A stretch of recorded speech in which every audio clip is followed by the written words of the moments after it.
Welcome to Natural Habitat Adventures Daily Dose of Nature. I'm your host, Sunny Vanderstar. Today's topic is Unknown and Unexplored Bolivia, and it will be presented by our amazing expedition leader, Elder Brandau. Elder, thanks so much for being here and once again bringing us such an interesting topic. I know you've got a lot to cover, so I'll turn it right over to you. Thank you very much, Sunny. Thank you all for being here. The idea here is to bring something new. Yeah, Bolivia, it's so unknown. And yes, we do not have a trip, another have trip to there, but maybe one day. Let's see what we can work with, right? Well, first of all, it is a really pleasure to talk about it because it's my neighbor right here. I'm talking from Brazil. Bolivia is really close here, really close to where I guide for NetHab, which is in the Pantanal.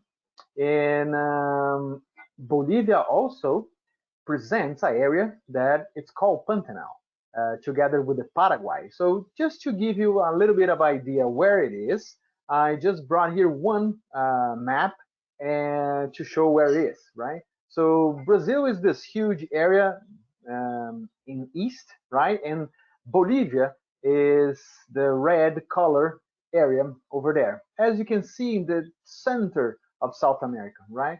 So the country has no connection to the ocean, which is limit a lot of things for the people, economy, and so on. Um, but it also it's an outstanding country, quite isolated, and over 30% of the country is in the Andes. But you have to think about the Amazon and the Andes, and you have ice, and you have geysers, and you got deserts, and I mean it is so rich. Well, one thing that I would like to show first, now that we know where it is, um, first of all, the colors.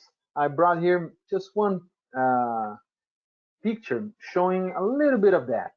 I mean, the idea of this webinar will be talking about my experience in the country uh, over 10 years ago when I first was there. And what most attracted me is the colors and how people are in the country. Well, first of all, it's a very happy people, something that really got my attention. And I brought here this first picture because it is a woman with her baby, and what really got my attention was when they were talking to each other. When a Bolivian talks to their children, it's something very special that maybe I will not be able to explain, but it's something that is very sensitive.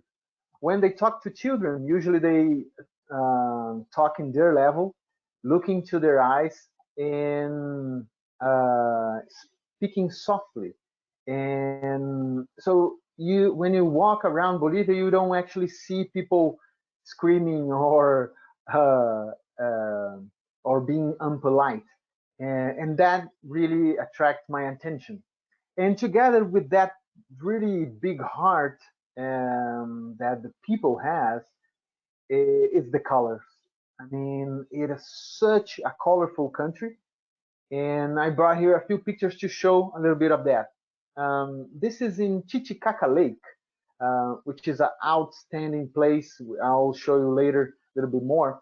But you can see in the picture there the colors of the clothing, right? So everywhere you go in Bolivia, all the cities, you'll see these beautiful colors around. And, and let me show the next picture here. And when we talk about Bolivia, you have to think about a country that is on the streets. I mean, people are living on the streets. I mean, everything is happening, and it's very hot. I mean, also in terms of temperature, but also in terms of welcome. And as you see, it's a fair, and everything is beautiful and colorful.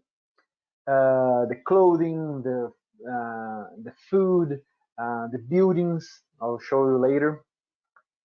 Here, just a picture of a family selling a lot of things, and as you see, a lot of colors as well. So everything is about colors in Bolivia. Let me show you here this. This is what we call chola. We are starting to talk about people, right? So the cholas are women that are dressed exactly like that, and usually they use a lot of layers of skirts, a warm clothing, and then a hat. And they are very proud of those outfits. And every chola has his own color, own style, and this is a typical woman from Bolivia, right? And if I'm not mistaken, this is 7 layers of skirts, and it's just outstanding to see so different colors in during the trip, for example, to Bolivia. Um, Let me show the next one. And well, let's talk about cities as well.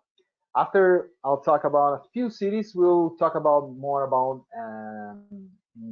wildlife and the landscapes where we can find in Bolivia.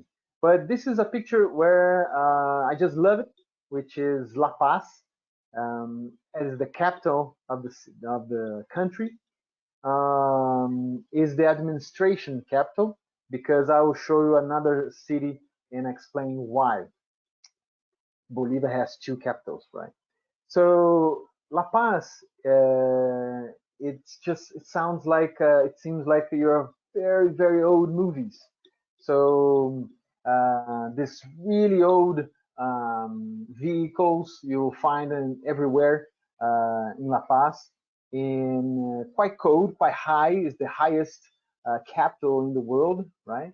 Um, and one of the places you can visit in La Paz is the Museum of Coca leaves. Yes, Coca leaves. And nothing to do with cocaine itself, but of course they use those leaves to produce cocaine of the whole world.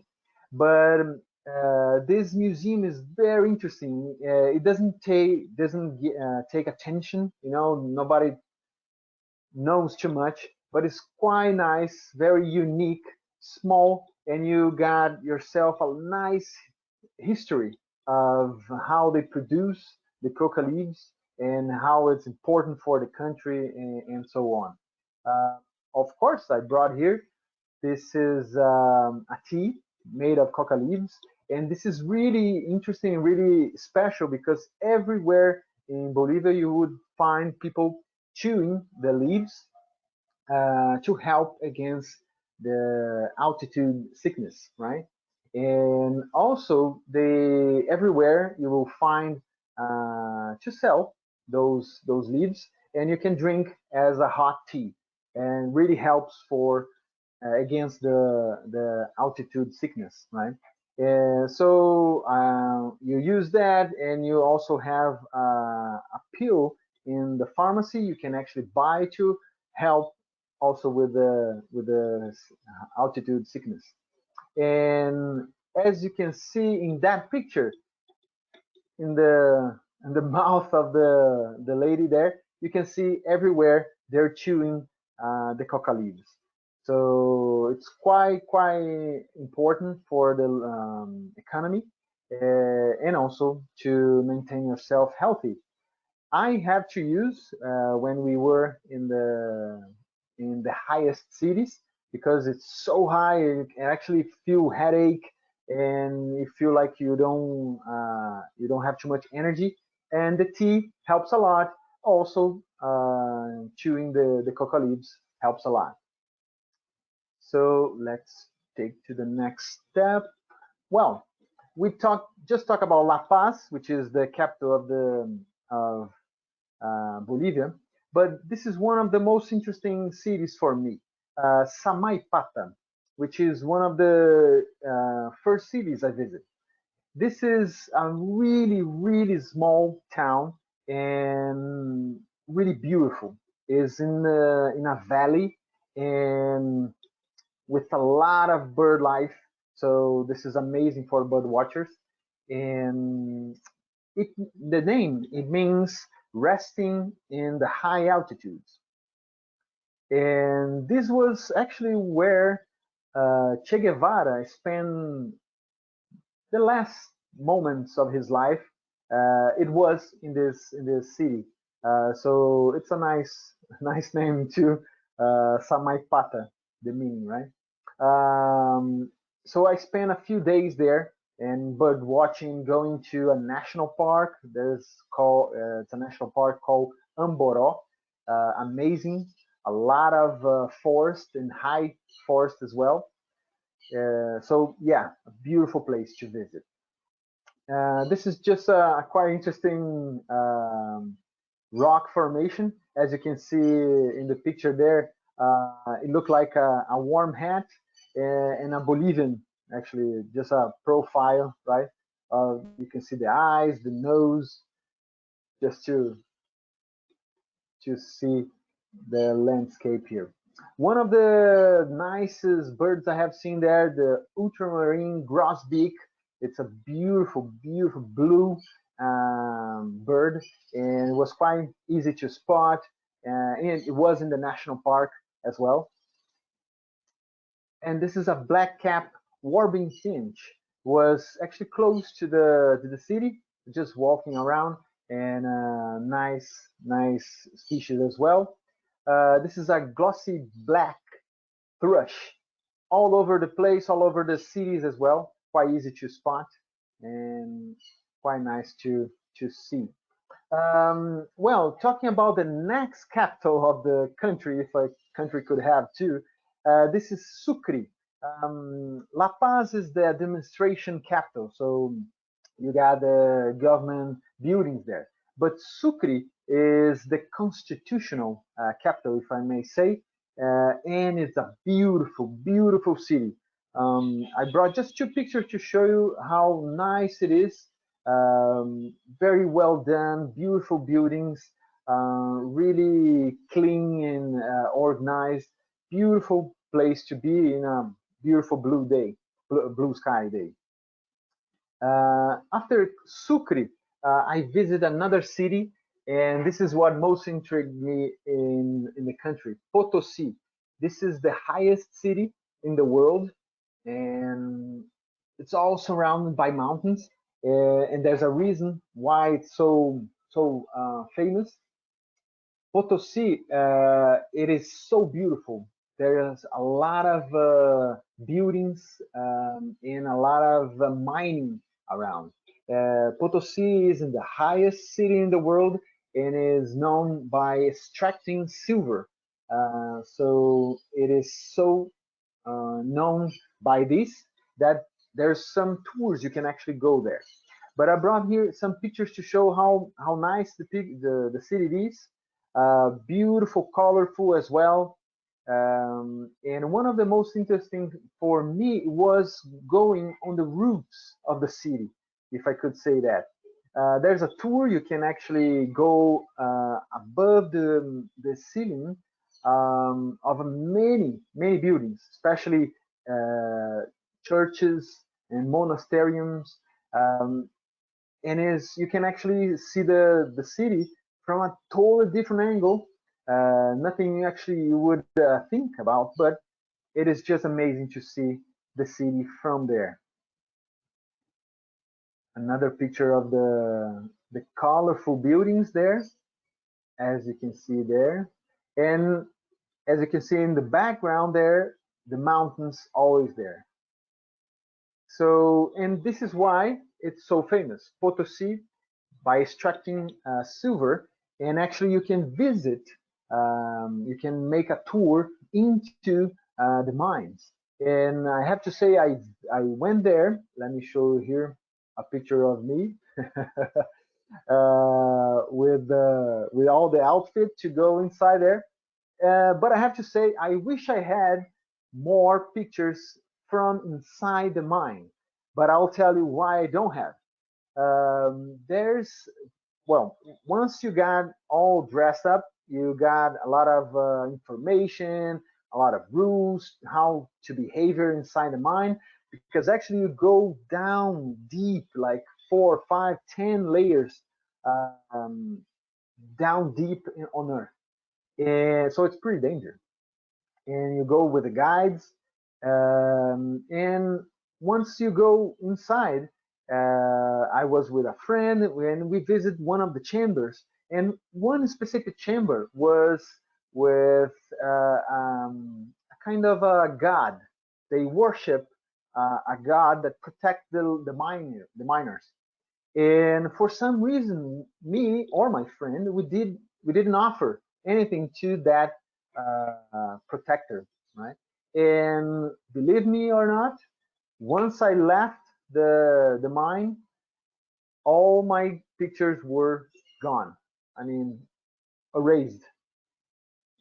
I don't know what happened, but I mean, maybe it was something to do with that. And so this is the last picture that I have, and that's it. I mean, next time I'll be there, I'll make an offer for the minor protectors. Uh, and then leaving Potosi, we went to one of the most famous areas of Bolivia, which is Salar de Uyuni.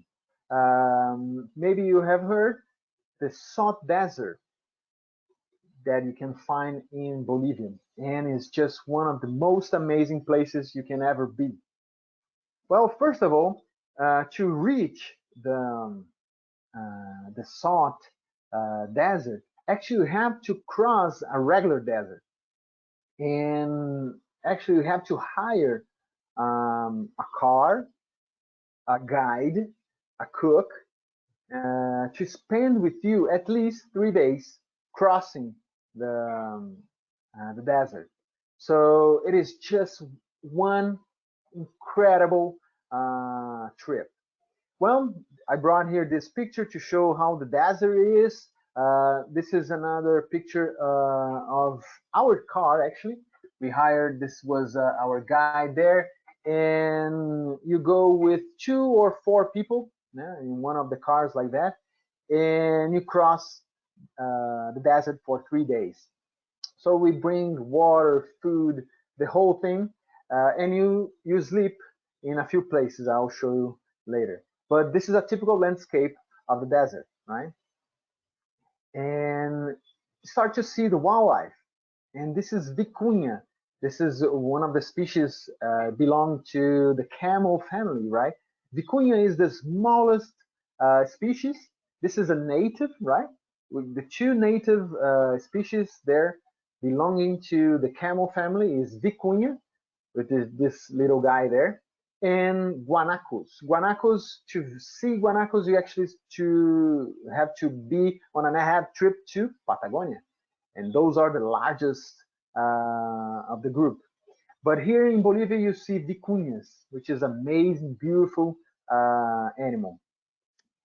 And you continue, you see rheas. This is lesser rhea or Darwin's rhea, related to the ostrich, but much smaller version.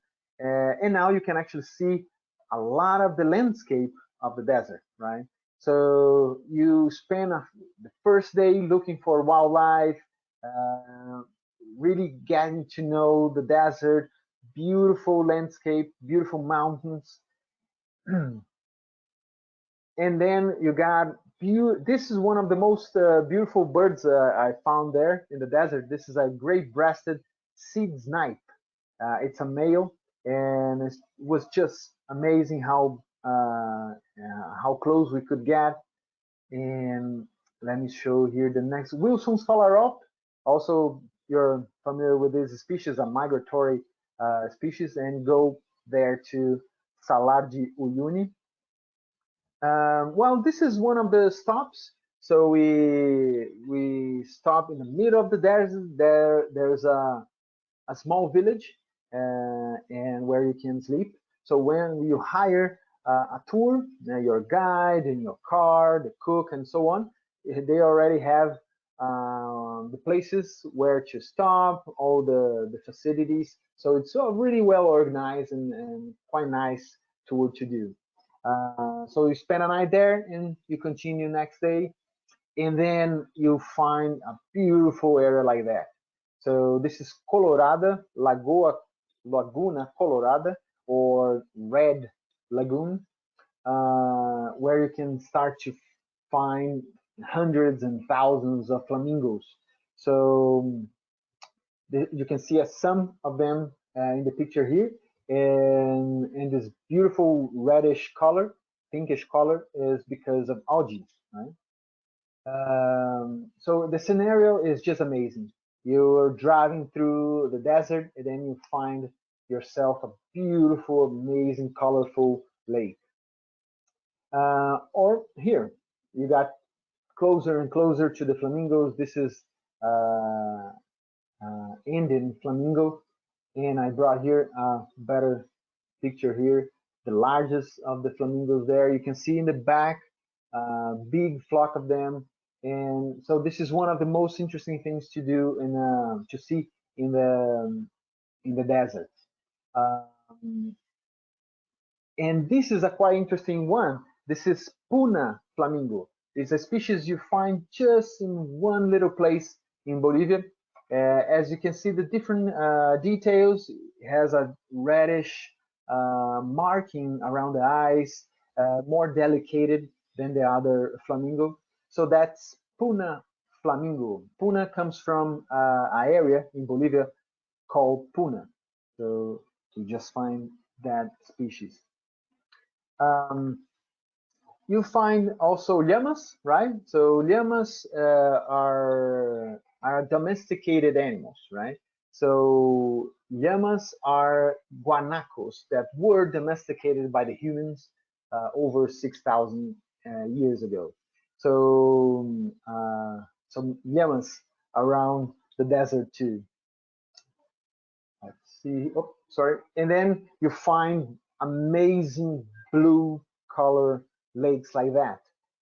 You see in the back, it's a volcano, Licancabur. Just behind this is Atacama Desert.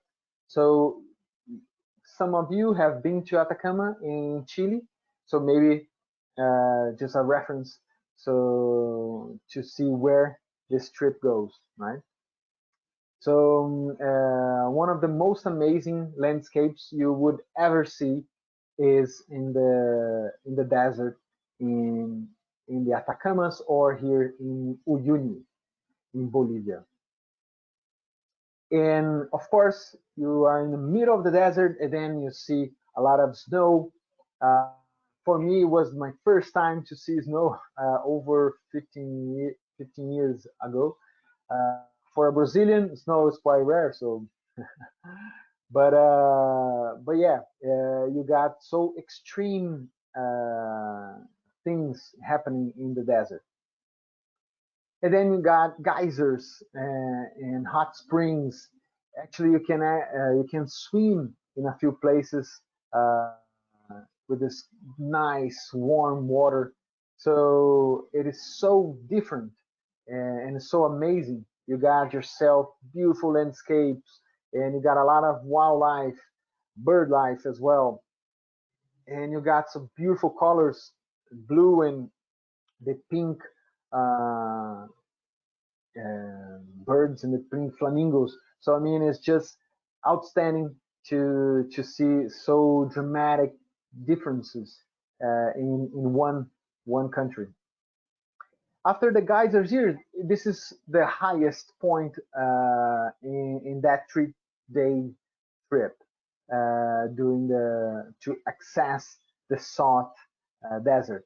So you reach a beautiful, outstanding area that is just a thin layer of water, and then that gives this amazing landscape. So this was the first time we just arrived to the Salar, um, and let me show a sequence of pictures to show how it seems you are out of this world. As you can see here, a thin layer of water gives this reflection that it is just amazing. And you can see actually the salt areas, right? And there are actually people living there in very, very small villages, and they extract the salt to sell in other parts of the country, right? Let me show another picture here. This is the landscape is so amazing that you almost don't distinguish where starts the the sky and where it starts the land, right? So for me, it was one of the most amazing landscape I have ever seen in my life. Another picture here to show how beautiful the landscape is, and another one here with the mountains in the back. So it's an amazing place for pictures. You can spend a whole day there and you don't get enough. And this is just to show it's unfocused actually, and I really enjoy this picture because it shows a family that actually owns that truck and extract the salt from the area. So they would come in this truck, they would cut with a few tools there, and they cut blocks of this salt and bring to the truck and sell in the cities. So imagine people living there uh, from getting the salt there. And this is just to show a little bit closer the salt. And they don't extract like that. They would just get blocks and cut and bring out of the area there. Well, and then leaving the Uyuni, leaving the desert, you go further west and west, going close to Peru. So this is a picture of Titicaca Lake, and this is one of the most interesting things for me, also in Bolivia, because there are a few people, well, actually a lot of people, there are a lot of people living in floating islands, believe it or not, floating islands. So with the same material that is built that boat, they build those islands. So can you imagine? It's just amazing. In the highest lake in the world, there are a lot of people living in those islands. I'll show you. And once you hire the tour to visit them, you go with them. We go with a real family that are living there, and they bring their own boat to bring you to the island to actually visit their home. So next one, just one nice family that came and brought us there to their home. This beautiful little young lady was actually helping her father, and it was amazing to see how welcome they were and how they were living in those islands. So the next picture will show when they brought us in.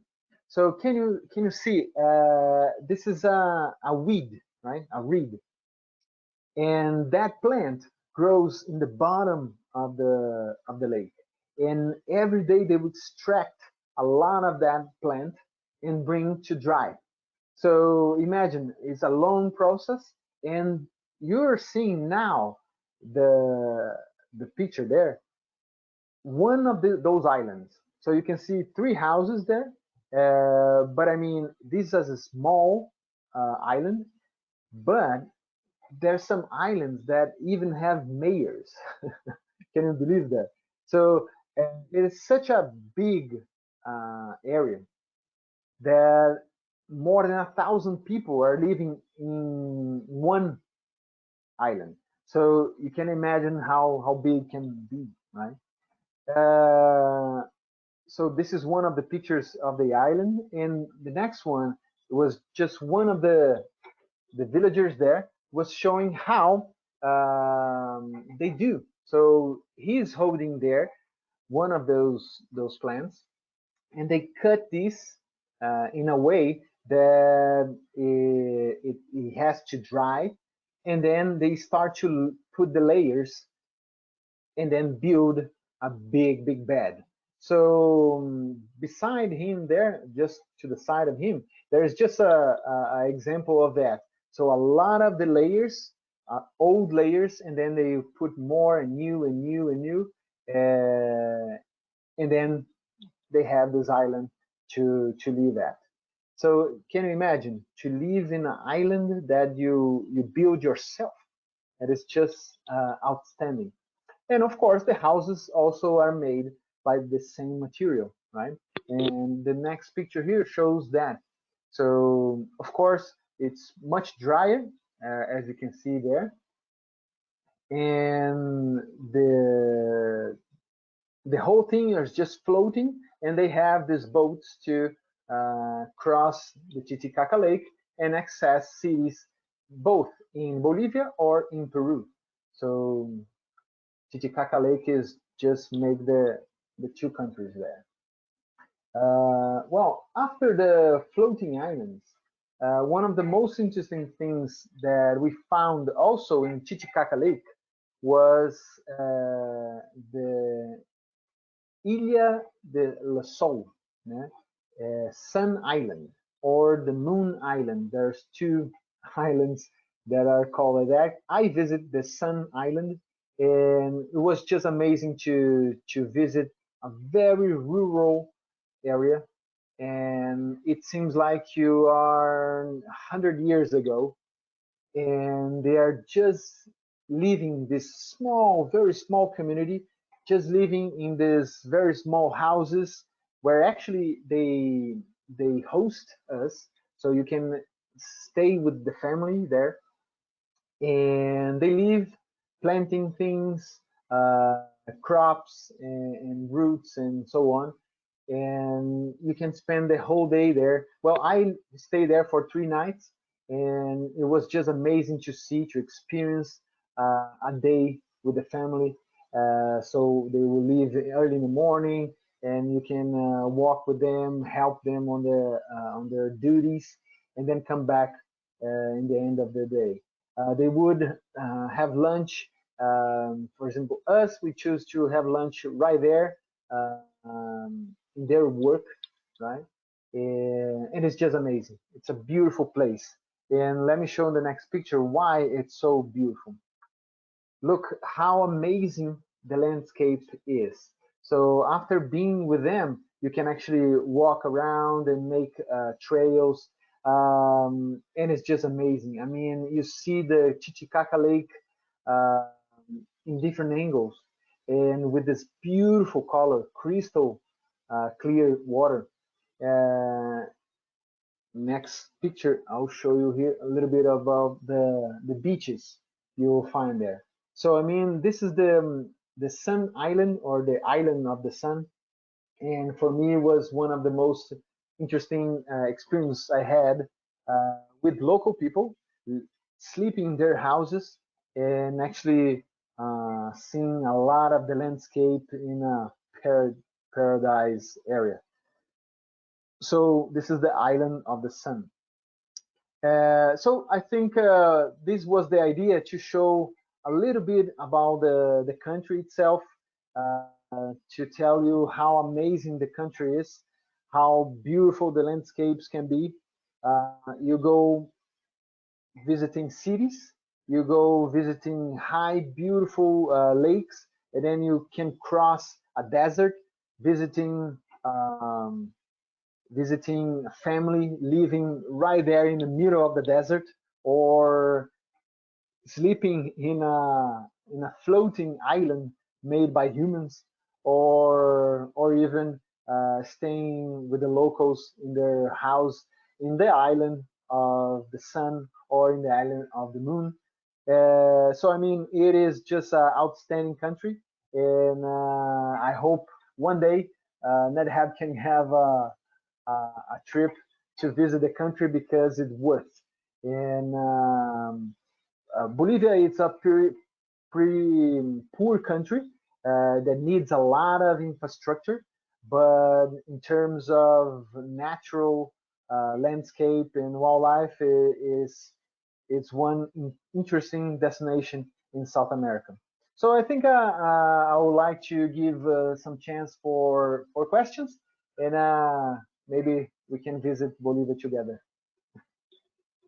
Thank you so much, Elder. And clearly from the comments section, there's a lot of people who are interested in joining you in Bolivia, myself included. So there's lots of questions already, but I want to remind people that they can submit their questions via the questions field in their control panel. So a lot of fascination and curiosity about the floating islands. Mm-hmm. Can you talk a little bit more about life on the floating islands? What's their food source? Do their islands get blown around in the wind? You know, things like that, things that are just practical, you know, life kind of stuff. Can you tell us more? Yeah, well, people that are living there, you have to imagine islands that hold 3, 4 families, but islands that I said hold 1,000 people. So it's so different. But usually people need to bring food, bring supplies from the small little towns uh, from Bolivia or from Peru. So yeah, people need to build their own boats, go to the city, get the supplies, and come back to live at their islands. And yes, the islands are floating, and depending on the wind, it just moves. And it's just outstanding to imagine to live in a place like that. But they're quite organized, and you have to imagine Bolivia as a really, really poor country. Is this, if I'm not mistaken, is the second poorest country in South America. I believe Paraguay would be the most poor. So there's a lot of lack of infrastructure. So people are living in places that are not really, common. So yeah, they would float. Those islands float, and they would bring everything in. They need to bring everything in, but they would not pay you any rent. They don't pay anything about the land itself, right? No taxes and so on. So this is one alternative for people living in this part of the world. I mean, it's really hard to think about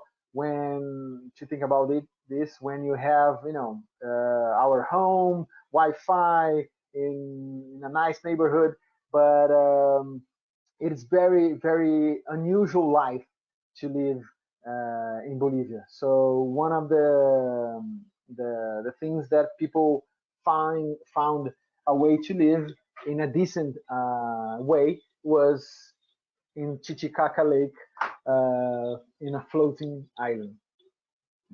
That's incredible. Clearly, they're very resourceful people. So can you talk a little bit more about altitude and temperatures? What do you know the altitudes of those cities, those towns? Yeah, Potosi was over Potosi, the highest one. It's over 12,000 feet. So it's very high. And yeah, sometimes most people feel quite bad. So eventually you spend at least one day just to get used to. And what helps is what I told you about the tea, which is which is safe and sells everywhere. It's not forbidden. It's not like drugs, right? So the coca leaves helped a lot, and but also in a drugstore you can find some pills that are called sorochi pill, and then sorochi, and helps a lot with the with the altitude sickness. And but yes, a lot of the cities in Bolivia are really high, especially La Paz, also quite high, the highest capital, right, in the world. And so yes, usually when you go to Bolivia, better to go slowly. When you go to La Paz and then you start to go up and up, and then Potosi would be the highest point you can get. So it would worth to go like that.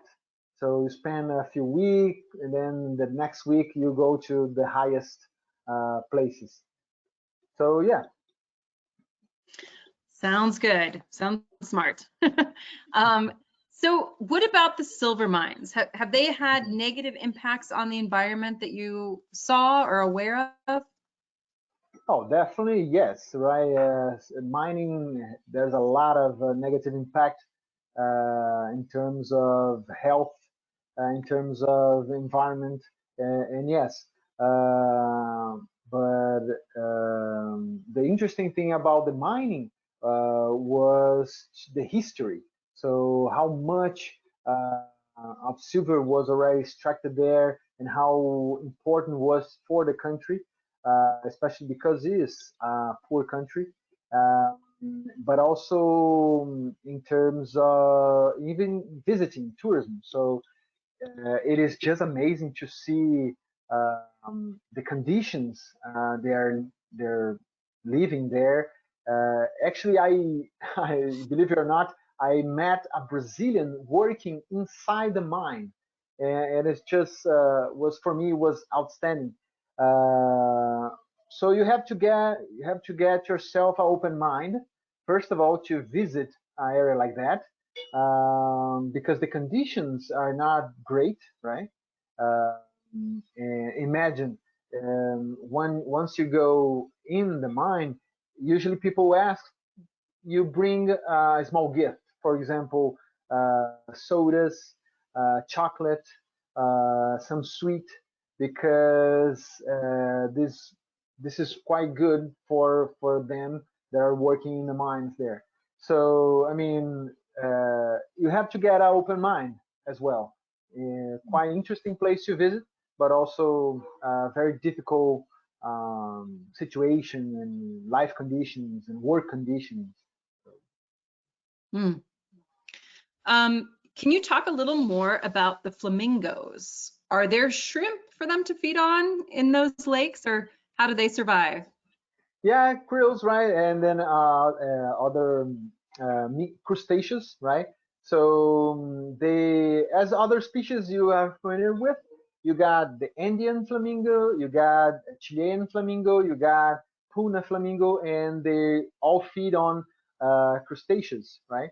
And they are migratory as well. So a lot of places they would migrate to, for example, really high areas to breed.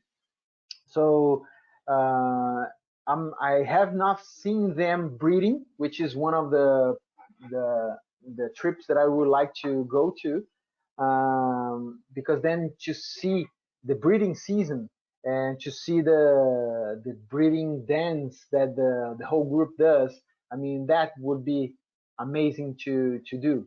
I haven't done yet, but maybe one day.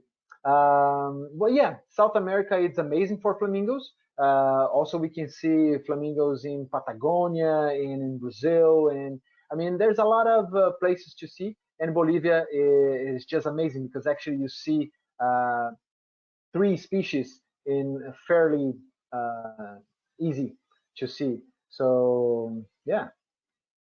You might have said it, but I missed it. What is the best time to go there to see the flamingos and or that mating dance? Well, the salar, which is the tour itself, so you can actually see the Salt Lake.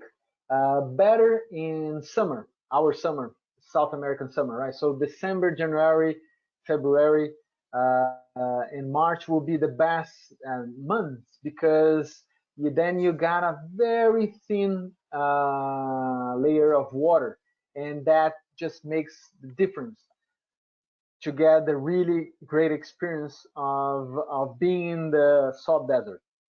But for breeding, I'm not sure actually. I have to search a little bit because I haven't been there to see the breeding. And I answer later for Sounds yeah. good. And actually, I haven't seen them or other guides said it to me. So I need to search a little bit more to to get the best place actually to see that, right? Mhm. Mhm. Back to the floating islands. This is a very interesting one. Do you know where human waste goes for the folks that live on the floating islands? They have to take it out. So I'm not sure. I don't remember how frequently this was, but they have to bring by their own boats, right? That boat that I showed in the picture, and to bring to the city after getting to the shore, and they get their own regular destination by the city. But you have to imagine that Bolivia lacks a lot of infrastructure. So, I mean, I showed here just beautiful pictures, of course, and beautiful cities as well. But I mean, most of the cities in Bolivia are not well organized in terms of garbage and so on. So, yes, it's a really tough conditions. But because this area, especially because of tourism, you don't see garbage. So I imagine that it's well maintained uh, from the islands to the cities, and then the cities uh, uh, go to the right way. But Bolivia is not everywhere like that. You know, there's a lot of places that are not great, uh, are not organized, for example. Mhm. Um, so we talked about this being a desert, the area we focused on, but can you talk a little bit more about what that means in terms of rainfall? Is this a freshwater lake, I assume? And just a little bit more about water in this area. Yeah, it's a freshwater lake, so all the water that gets to here it's from rain. But it is a real desert. I mean, we are right there, close to Atacama Desert, the driest, right, in the world, and it's very similar. I mean, it's a real desert, with the regular conditions, right? So a lack of water, lack of rain. But then you got the salt desert. So it is just a unique place in the world. And but yes, it's really dry, really close to the Atacama, and yeah, So it's fresh water, but it's highly saline. So highly it's safe. not I don't know. I'm sorry. Please do not mistake with the Titicaca Lake. The okay. islands, yeah, please. The islands that I mentioned, the floating islands, are there in Titicaca Lake. Nothing to Okay. do with the desert, and also the island of the sun or the island of the moon also are in Titicaca Lake. Nothing to do with the salt deserts. So Okay. just to clarify, yeah. Thank you for clarifying that. Um, so one last point. Can you talk a little bit about the night sky in this area?